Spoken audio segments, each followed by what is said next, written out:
beautiful people. Welcome to Ms.Kayla's kitchen. Today I'm going to be making a simple country meal. So I am making pork ribs, kale, and baked beans with ground beef. Can't forget the ground beef. So that is what I have in store today. I have everything ready. So let's go ahead and jump into the ribs first because that takes the longest to make. So I already have my ribs thawed out and cleaned off. I just put it in the refrigerator to keep it chilled. And today I'm using a crock pot for my ribs so that it is tender and slow cooked and juicy. So I already turned on my crock pot on high with water in there, just enough to cover up the ribs. I've had a whole rack, but I cut up the ribs into pieces like this. So I'm going to go ahead and start throwing these in there. And then I'm going to grab some seasonings just to flavor that water before the barbecue sauce goes in there. So for my seasonings, I'll be using salt, pepper, garlic powder, and onion powder. So I'm going to go ahead and put some salt in here. Probably more salt than anything is best, but not too much. Just enough for the water to have flavor too. Do some pepper.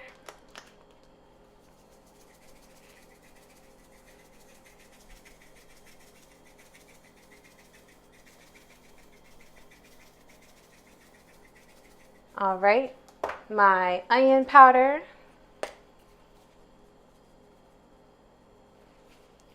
And garlic powder.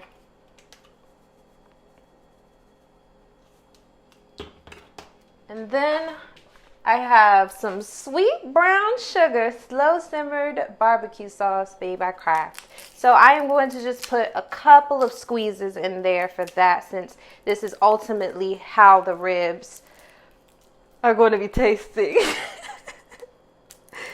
Wow, okay. Yikes. Let's break the seal, Ms.Kayla. Alright. Here we go. It's too strong for my own good. Alright. Just a few squeezes in there. Save the rest for our glaze. Then I'm going to use my tongs, handed tongs, and get that all dispersed on the ribs and in the water so that it is all flavored together. So you see the water's a little cloudy. That's what we want to see. That's all the flavor right there. Here, leave it on high. It's going to start cooking. Now I'm going to quickly cut up some onion. I'm going to cut up a yellow onion. And this onion is also going to be thrown in there too. It gets really soft and it's great for an addition to the ribs. Hopefully I don't start crying too much. So I am just thinly cutting up the onion along the rings. Got a little skin there. And I am just doing that because when you cut it like that, it comes apart in like little straws like that. It's just how the onion is. So all of that is going to get broken up and thrown into the pot of ribs. That up. All right. I think that's enough onion for me. I don't want it too oniony. I just want just enough for that little, oh boy. All right. Just throw those right on top like that. All right. So that is cooking on high. The kale takes a little while to cook down too. So I grabbed about 2 stalks of kale. So I use kale because it's a better leafy green than collard greens, healthy wise. This is much better. So what I'm going to do to get this ready is just cut off these thick end pieces here. They're very thick. So I'm going to cut that off. It's not the best part of the kale you want to taste. So I'm going to just set those aside. I'm barely chopping off like a centimeter of the ends. And then I'm going to just run it under some water. All right, so after I rinse it off, I'm going to chop it up so that it is small enough for you to put in your mouth, kind of like collard greens. If I just threw the whole stalk in there, that wouldn't be good. So I'm not cutting it any kind of way. I'm literally just running the knife across it just to make it smaller. That's all, just chopping it because it's going to cook down so much. This looks like a lot right now, but it's really not. So that's about where I want it. And I'm going to throw it all in the pot here.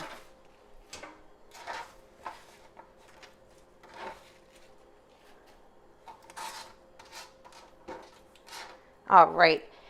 And then I'm also like throwing onion into my pot of kale as well. So going to just do probably more than I put into the ribs. So normally I use chicken stock for my flavoring in my kale, but I do not have any chicken stock on hand. The grocery stores are out of it. So I am going to make do by making my own broth. And by making my own broth, I'm just using the onion. I'll use salt. I'll use pepper. I'll use onion powder. And we'll see what else I throw in there. You'll see. Put some water in here, just enough to halfway cover up the kale. I am putting it on high so it can boil. All right, and then I have my top. Before I put my top on, I am going to put some salt, and then I am using my handy dandy onion powder. I love onion powder. I put that on a lot. So that, and then some black pepper.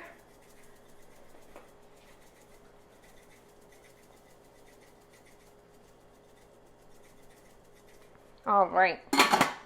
So I'm going to leave that alone for about an hour and a half, or just keep checking on it just to make sure it is cooking down how you want it. And now I have my ground beef chuck. I've thawed it out all night so that I can go ahead and cook it to go inside of the baked beans. So this is my pot. I love this pot. I cook a lot of things in this pot. And this beef is going right on in here. So I'm getting as much out of there as possible so it does not go in my pot. A little more. Okay, I feel better now. All right, so I'm cooking the meat on medium heat. That is just perfect enough so that it does not burn. It doesn't cook too slow. Just want to get it cooked up here. And I'm not really going to flavor this ground beef too much because it's only going in my baked beans. And these baked beans already have a lot of flavor. And I'll go ahead and show you what flavor baked beans that I have here shortly in a minute.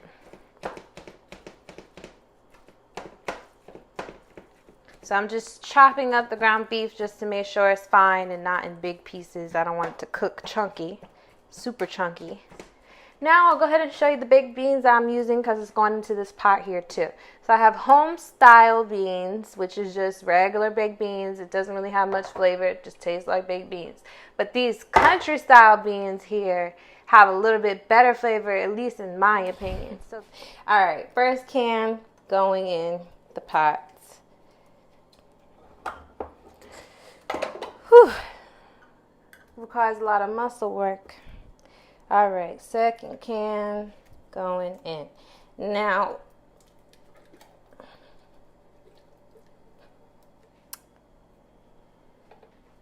the setting that I'm going to put this on is just low. I don't want this boiling or cooking or anything like that. I really just want it to stay warm and be, warm enough for me to put that meat in there and join it together. All right, so I'm just getting one of these spoons here just to mix it up because there was two different kinds of baked beans.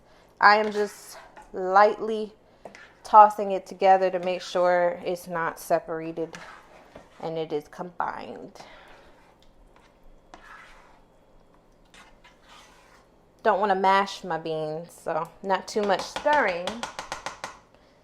And I'm going to leave that there. So, like I said, that will be on low.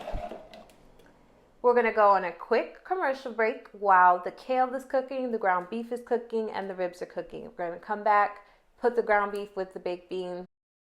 All right, welcome back. And my ground beef is just about done.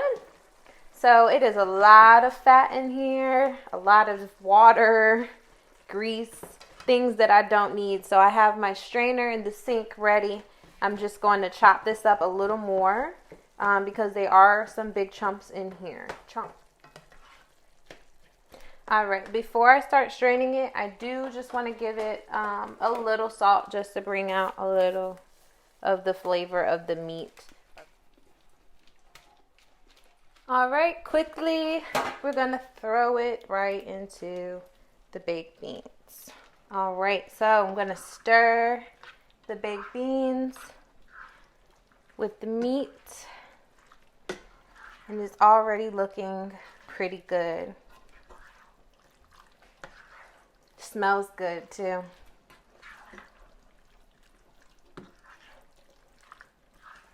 Just trying to make sure that I have meat in every bite, okay?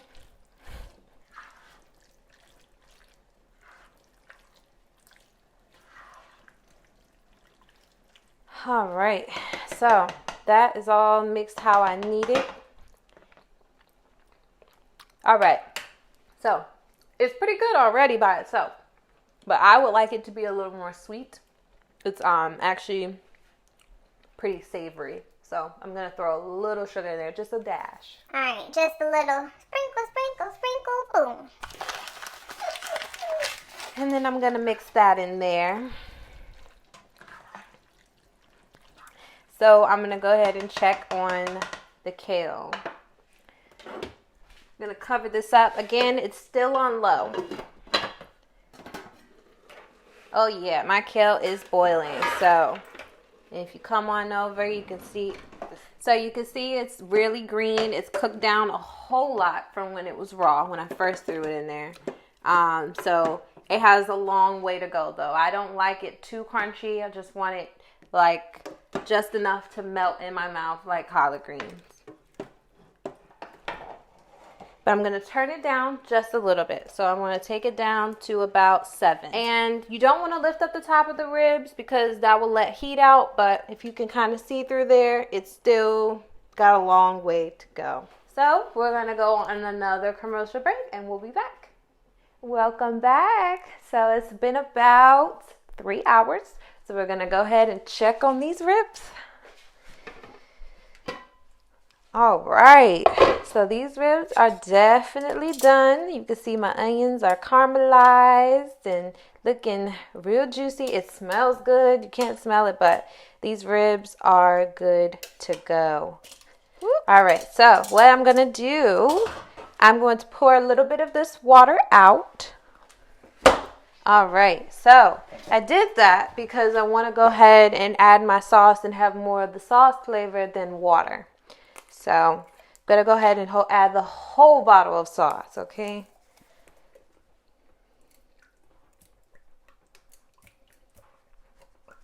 I like mine. All right, pretty sure that's good. It's gone. All right.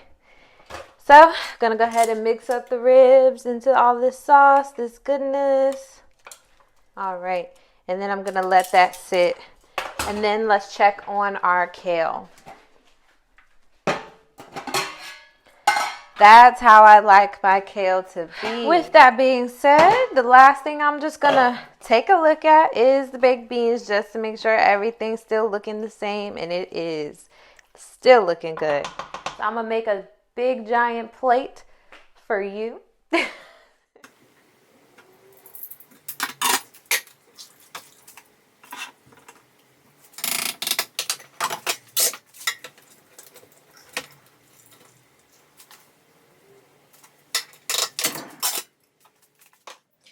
All right, so there's your complete plate. Doesn't that look delicious? If you like this video, please like, comment below what you think, and subscribe to Miss Kayla's Kitchen. Bye, beautiful people.